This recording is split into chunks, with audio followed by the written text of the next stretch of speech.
Hey guys, Weeby News here, and today I'm going to be discussing some alternate Mastermind AUs for Danganronpa V3. Just like in the last couple of videos, I had you guys let me know which characters you'd be most interested in, and I made a poll to see which out of the top 5 characters were the most popular. As for these AUs, some will connect to the ending reveal in V3, while others will have their own completely different scenario, and obviously I'll explain as we go through them. Also, I realized recently that my membership button isn't available on mobile, so I feel the need to plug it. I'm sorry, blame YouTube for this, but become a member of the channel for just $1.99 per month and receive these benefits. There will be a link in the description for more information for those of you who are interested. Also, please do leave a like and a comment and subscribe if you enjoyed this video. It really does help me out a lot in the YouTube algorithm. But yeah, without further ado, let's go ahead and get right into it. First up is Kaito, who only won 7% of the votes in the poll, the lowest percentage out of any character I've included in this series.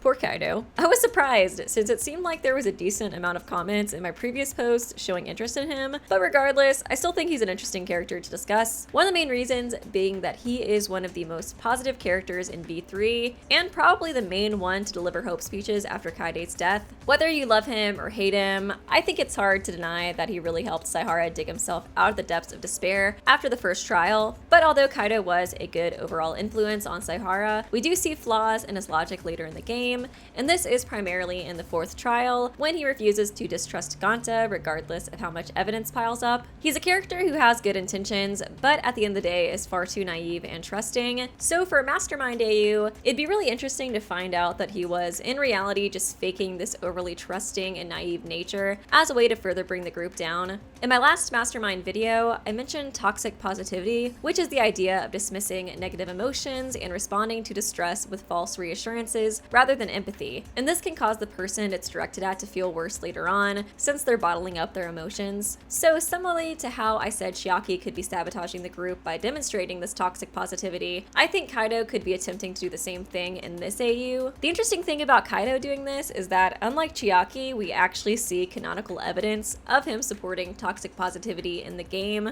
For example, when Kaede kept continually pushing the group to conquer the death road of despair regardless of how many times they failed, in this scene we see Oma point out how bad this behavior is, while Kaito was 100% behind it. So rather than making up new behaviors to make this AU work, it could simply be used as a way to explain the actions we've already seen him display. And even his useful displays of positivity could be explained by this AU too. For example, in the final trial of V3, we learn that the audience who's watching wants both hope and despair from the characters. So if we keep this final reveal, it'd make a lot of sense as to why he specifically targets Saihara to help overcome his despair, since it's also mentioned in that trial that Team Danganronpa wanted Saihara to go through that character development. He could also target Maki for a similar reason as well. Her character is able to experience a large amount of growth by hanging out with him, and tons of people love romance subplots, so that could have been initiated for ratings too. Which reminds me, one of the most depressing parts of this AU is how the final reveal would both affect Maki and Saihara. For Maki, learning that everything they went through was staged and that her feelings were manipulated for ratings would be devastating. I could see there being like a mini game where you have to calm her down before she just straight up tries to kill him. It would be equally bad for Saihara, I think too, learning that Kaito, who helped encourage him through his darkest times, was not only a complete phony, but was also the person behind Kaede's death in the first place. I could see them both falling into really deep despair from this revelation, and I think it'd be cool if instead of switching to Kibo like in the final trial of V3, you instead switch between controlling Maki and Saihara. I feel like they'd be the best two to pull each other out of despair, since they would be the only two to understand each other's suffering from this betrayal. As for his backstory for this AU, it was inspired by Pikadon Showbiz's comment, so shout out to them. Like in their comment, I'm gonna say that Kaito's personality starts out the same as it does in V3. He's a very positive person who believes in the people around him and that nothing is impossible, and this personality was likely formed because of the people and circumstances surrounding him. He had his grandparents who loved and supported him, and his dream of becoming an astronaut. He was successfully able to break barriers and do impossible things as well. For example, he became the first teen to ever pass the astronaut exams, and even though he forged documents in order to take the test and was caught for this, he was still allowed to stay on as a trainee just because the people up top liked him. For Kaito, things in life just seemed to work out. The impossible really was possible for him since he was talented, hardworking, and charming. His life continued like this until he got sick, and that's when everything changed for the worse. The doctors told him that although he could still receive treatment in order to prolong his life, the disease was terminal, and even though it was hard to hear, Kaito remained positive after this. He could make the impossible possible. He'd done it before, and he knew that things would just work out this time too. But they don't. The bills keep piling up for his treatments, and his grandparents who love and support him are forced into debt. On top of this, his body isn't responding well to the treatment that they've paid so much for. He's becoming weaker and more fragile every day, and he's eventually forced to quit astronaut training with no re-entrance in sight. He's depressed and beaten down. At this point, he acknowledges that some things really aren't possible. He's also angry at himself. His naive beliefs have caused so much harm to the people he cares about most. At this point, he knows his time is limited, and he just wants to spend the rest of his time trying to get his grandparents out of debt, trying to make it up to them. And this is when he decides to find a way to get rich quickly. He was never a fan of Danganronpa. He thought it was morbid and disgusting for people to give up their life for something as ridiculous as fame or money. But at this point, he didn't really have any choices, and he decides to audition. His interview is totally different than the one in V3. He tells them about his circumstances and why he wants to join. He can tell them that if they have the smallest semblance of a heart, they'll allow him to participate so he can send money to his family and pay off their debt. And Team Danganronpa hears the story, and they're moved, or at least their wallets are moved. His life is so interesting and tragic that they feel like they don't even need to create a fabricated past, so they offer him a deal. If he works for them as the mastermind of this season, then they'll completely pay off his family's debt.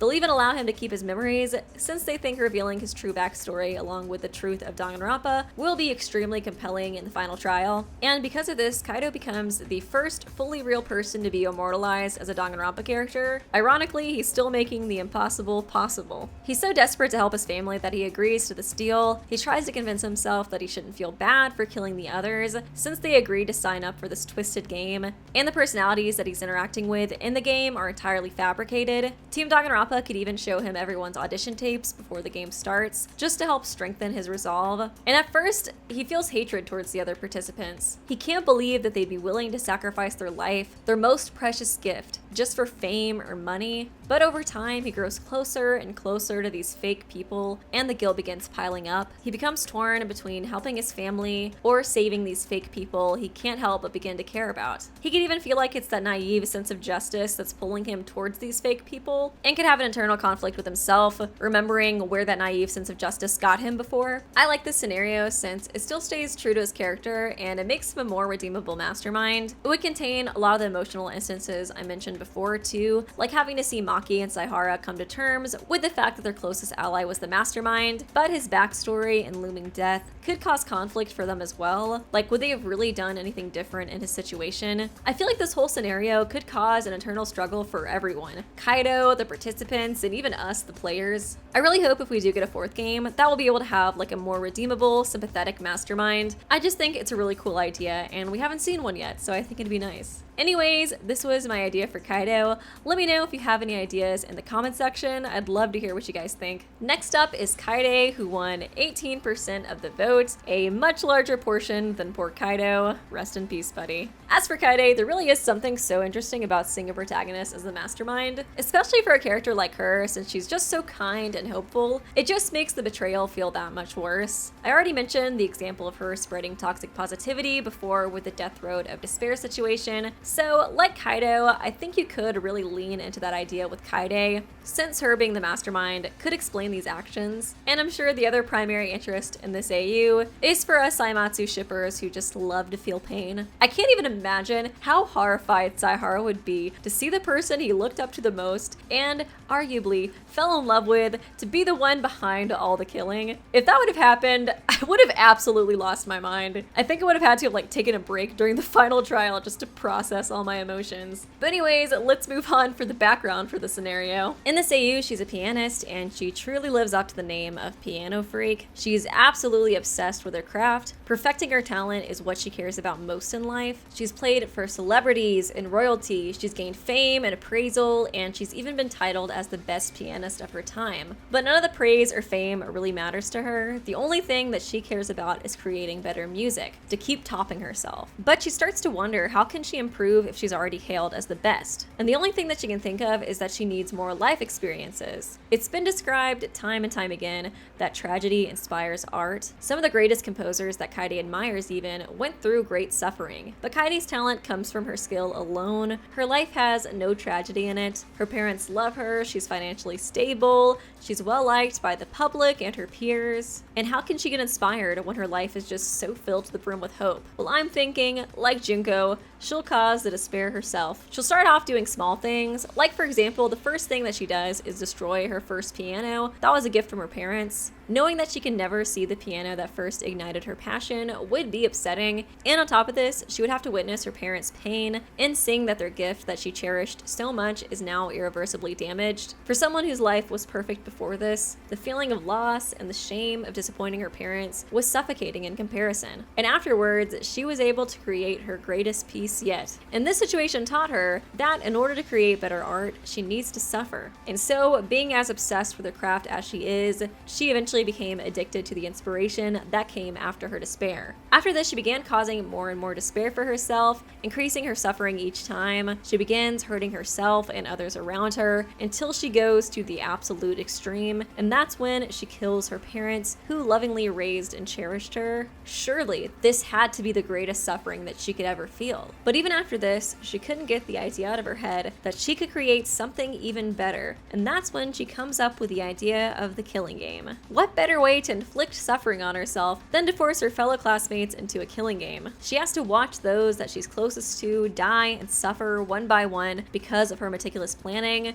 On top of this, she has to experience the guilt of lying to them regarding her involvement, even giving them false hope just so that they can suffer more. As for her personality, she loves despair, but only because of the inspiration it brings and the amazing music she's able to create afterwards. She actually does feel pain from these events, but is able to justify her actions because of the art she's able to create because of it. I also think that she could believe that music has more value than human life, since the life of a human is incredibly short compared to a song which can live forever. In this AU too, she even values it over her own life, which is why after the death game is finished and she's completed her piece, she plans on taking her own life, so that she can atone for her sins and because she doesn't believe that she can create anything better. In the final trial, she reveals her true nature and purpose for the killing game, and I'm thinking she could try to make a similar deal with the survivors that Junko tried to make in Danganronpa 1, that being that she'll allow them to all live if they sacrifice Saihara to her. In this AU, she's actually in love with him, but she also wants to kill him as the climax to this killing game, since that would end it with the ultimate despair. Having to watch the hatred and betrayal in his eyes before it eventually fades into nothingness, she thinks that that's the final thing she needs in order to finish her greatest masterpiece. After they're finally able to beat her in the final trial, I think it'd be really cool too if they find a recording of Kaede playing what she had created of her piece so far, and I think this could be a really cinematic way to highlight the deaths and major events before the game concludes. I also like with this AU how the title Killing Harmony actually goes with the main storyline. Unfortunately, that means that the V3 part won't mean anything anymore. But you know, it's give and take. Also, I would like to specify in this version, I'd imagine her to live the entire game, rather than faking her death in the first chapter, like I've seen a lot of AUs do. But yeah, this is my scenario for Kaede. I'd love to hear what you guys think of it, and if you have any scenarios you've created yourselves. Next up is Angie Yonaga, who won 3rd place with 21% of the votes. There was a lot of interest in her as the Mastermind, much more than I thought there would be. I knew that a lot of people, including myself, were interested in seeing her as an alternate rival character or even a killer, but I hadn't really thought that much about her being the mastermind behind it all. Regardless, she does have some great traits that I think could make a good mastermind. She's charming, manipulative, and pretty downright creepy at times. With her obsession with Atua and her cult-like rituals, she also just casually mentions that making blood sacrifices to Atua is like a totally normal thing to do. Another interesting thing I saw about Angie that Gwen Marie in my post pointed out is that she actually doesn't have any upset or sad sprites, which is really strange considering the circumstances she's in. You know, a death game. I think her constantly upbeat and happy demeanor just makes her like 100 times more creepy too. It seemed like one of the main scenarios a lot of you guys were interested in was the idea of the mastermind actually being Atua, while Angie operates more as a traitor. I really do like the thought of her talking about Atua constantly to the other students and them just like assuming he's a god or something, when in reality he's actually the person running the game. In this AU, I imagine that he would be similar to many real-life cult leaders who use fear and manipulation to convince others that he should be worshipped. In Angie's free time events, you learn that she's Atua's oracle. Basically, she's the one to deliver Atua's wishes to the other villagers, and because of this, she's able to make the village do whatever she wants. It's heavily implied that Angie does in fact believe that Atua is the one that she's speaking with, but in reality, the voice she's speaking with is likely her own, and she's just projecting her own desires onto Atua. I'm thinking Atua in this scenario could be pretty similar to that, but much more extreme, obviously. Like, he really believes that he is a reincarnation of the god Atua, and that he's above everyone and should be worshipped. I think he could be similar to a character like Light Yagami from Death Note. He could think that he really is righteous and true, and could come up with excuses for why he does all the bad shit that he does. Like, for example, he could say that it's fine that he kills people who oppose him, since it's for the greater good. As for the scenario, I'm thinking that the reason he created this killing game could be in order to showcase his powers to those who are trying to take him down. For this AU, I'm gonna say the Tokyo Police Department is heavily investigating his cult, and that they've already arrested some members for murder or other unlawful acts that their leader has forced them to commit. And Atua sees this as them trying to demean him and his power, so he decides he wants to make a statement by taking Tokyo's brightest, aka the students of Hope Speak Academy, and holding them hostage in a killing game that he broadcasts to the city. The rules of the killing game could be implemented too to show how evil those who don't follow him are. Like, look how willing to murder even Tokyo's best and brightest are, since they live in sin without Atua on their heart. As for Angie, I could definitely see her being willing to do almost anything if it's for Atua. If she's not directly killing the other students in the game, she might be able to live in denial too and shift blame onto the black end of each trial. Like, you know, she could think if they just had Atua in their heart, they wouldn't need to kill anyways, and that's why they must die for the greater good, or something along those lines. I also think her playing a scenario like this could be really creepy once you know who Angie is praying to after each character's death. Like I mentioned before, I do like the idea of redeemable masterminds, since in my opinion it adds more drama and turmoil in the final trial, and I feel like in this scenario she could definitely be sympathetic since she was brainwashed by this evil person. For Angie's arc, I'd want to include that lonely part of her personality that's implied in her free time events, and in this version, although she's loved by her god, she's seen as too holy to hang out with people her age, or others in general, since she's an oracle, and this has left her to feel extremely lonely. So when she entered the killing game, she tried not to get too attached to the others, but this is the first time she's ever made friends and has been treated normally. So in the final trial, I think the other students could use that to crack her tough exterior, and once she does begin to question her actions, that's when Atua can reveal himself, and I think it'd be interesting if we got to see him manipulate Angie in a similar way that she did to the other students in V3. But this will conclude Angie's section. I hope you guys like it. Let me know what your thoughts are about it, or if you have your own scenarios. Next up is Rantaro Amami, who won 23% of the votes. He's obviously a super interesting candidate for a mastermind, since he has a really mysterious and sus presence during the main game. He was also revealed to have been a part of the previous season of Danganronpa as well, which I think is some pretty interesting lore to work with to create a mastermind AU. The main scenario I came up with him was heavily inspired by Mochi's comment that they left. I really enjoyed the ideas that they brought and wanted to expand on it some, so yeah, shout out to them. In their comment, they mentioned that Team Danganronpa could have purposefully made the 50-second killing game with the intention of turning one of the survivors of that game into the mastermind for the next, since it would be more shocking to the fans to see the hero they rooted for in the last season become a villain. The twist could also be hidden from the audience at first too, by telling them that he had his memory of the last game erased when it wasn't. But now, let's focus on how Team Danganronpa pushes Rantaro into despair. Of course, he'd need to go through the agony of watching his friends die one by one each trial, as all Danganronpa participants do. And like all the protagonists before him, he still has hope for the future and wants to avenge their deaths. That is until he gets to the final trial. And in this game, just like in V3, it's revealed that everything was fiction. The personalities of the friends he lost weren't real. His sisters that he dedicated his whole life to rescuing were all fiction as well. Same with all of his memories of them. He learns that nothing matters anymore. The mastermind of that game, like Smugi in V3, asks for a sacrifice out of the 3 remaining participants. He decides to become the sacrifice since he believes that death is what awaits him and he no longer feels he has anything to live for. But to his surprise, death is not what awaits him, and in reality, he's going to be forced to compete in another killing game. Rantaro is horrified by this revelation. He has to continue living, and he's going to be forced to experience the same suffering he's already gone through before. And this is when Team Danganronpa begins to manipulate him. They decide to show him the audition tapes for the people who were chosen for season 53.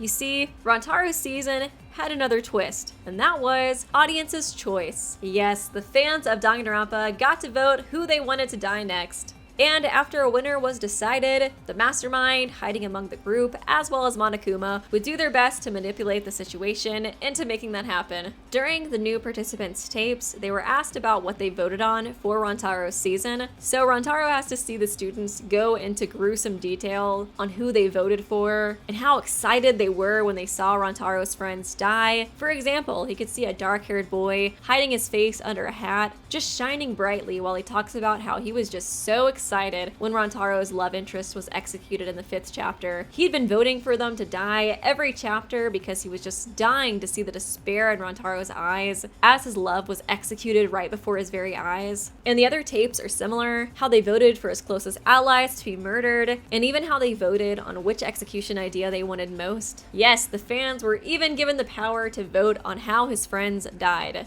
And this is when Team Danganronpa really gets in his head, telling him it's the audience's fault that this happened to your friends. We only create the game because it's what they want. They are your true enemy. And Rantaro knows that Team Danganronpa is full of it. They're no better, but yet he can't crush his desire for revenge after watching these tapes. Seeing their excited and joyful faces while they brutally described his trauma was just way too much to bear. And so at this point, he just really wanted to get revenge on them. And I was thinking that Team Danganronpa could also bribe him into becoming the mastermind as well. Like they could promise that if he does successfully run a killing game to the end, then they'll overwrite one of the students with the same memories that one of his fictional sisters would have had. That way he actually does have a reason to live afterwards. And I'm thinking if this is the case, then maybe there is one character who actually did show sympathy in their audition tape for Rantaro. And although they are still an evil Danganronpa fan, it could have touched him at least a little bit when he heard them talking about how they cried at his friends' deaths. And that's the one he decides to protect during the game so that he can implant his sister's memory into them. In this version, I'm thinking that this character could be Kaede, and in this AU, she's the protagonist you play as the entire game. So that way, when it's revealed that your closest ally was the mastermind the entire time, it's a lot more powerful.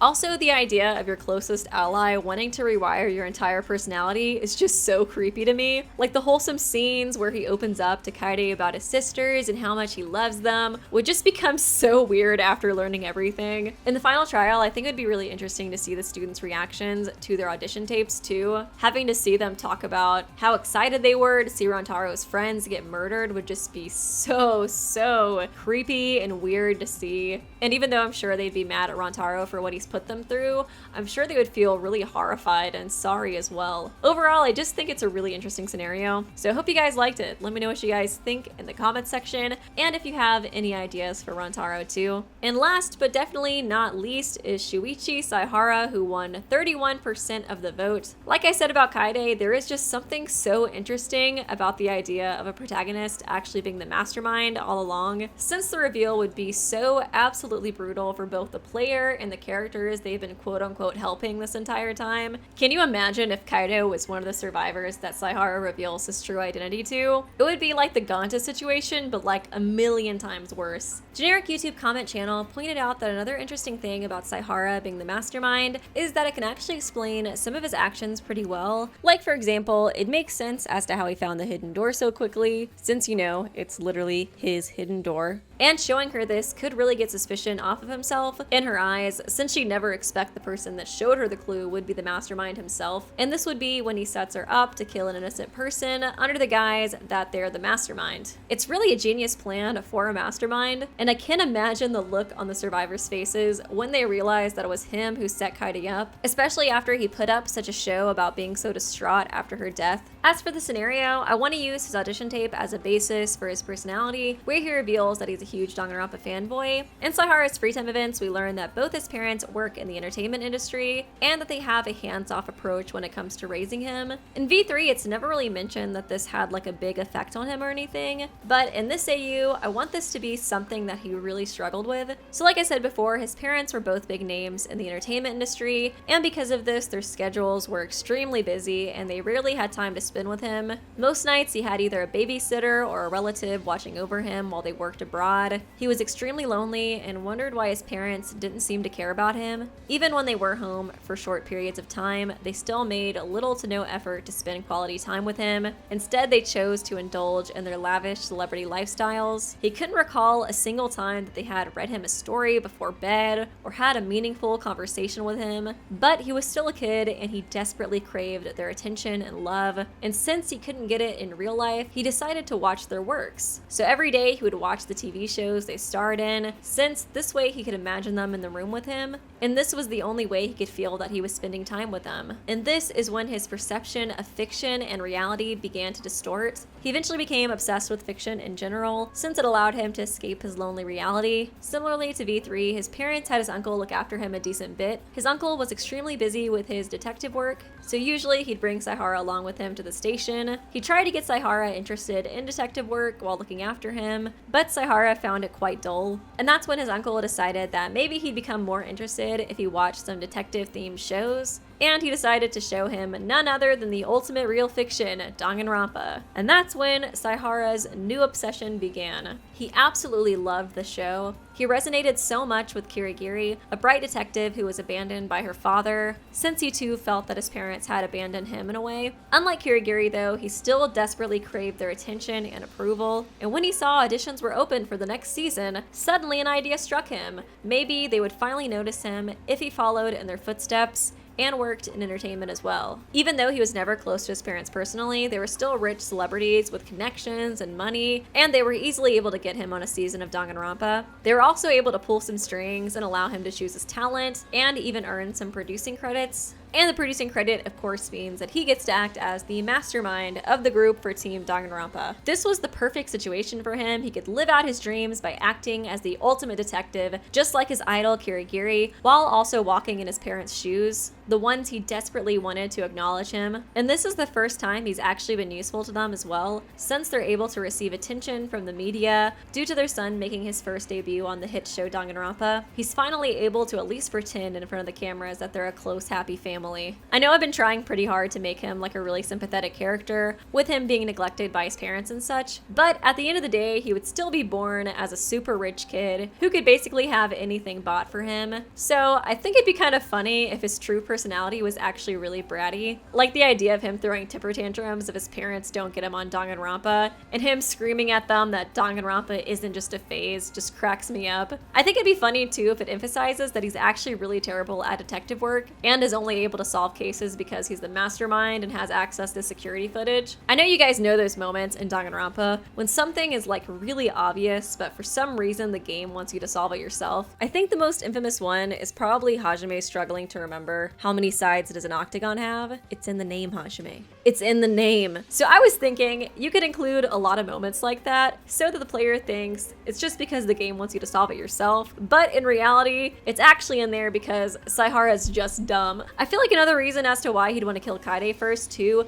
could be because he's jealous of the fact that she's taking on the protagonist role that he wants. I feel like this could make the protagonist switch more significant as well. Like you start out as Kaede because she's actually deserving of being the protagonist, but then you're forced to switch to Saihara because he forcibly steals the role. But this was just another aspect I thought could be kind of funny to add to the scenario. As for how they don't reveal Saihara's true nature to the player, it would honestly be really difficult, but I think just not having any inner dialogue would be the best approach. Maybe you could switch to a different character like Kaito or Maki when Saihara goes to check out the security tapes and stuff like that. But anyways, this is my scenario for Saihara. I know it got a bit memey towards the end, but I hope you guys like it. Let me know what ideas you might have. But yeah, this will conclude the video. I hope you guys enjoyed it, and I hope you guys enjoyed this series. Please let me know what other kind of like AU ideas you guys would want. I really enjoyed this series, coming up with different ideas and scenarios, so I definitely love to make more videos like this if you guys are interested as well. But yeah, once again guys, thanks for watching the video. Please do leave a like and a comment and subscribe if you did enjoy it. And yeah, I will see you guys real soon.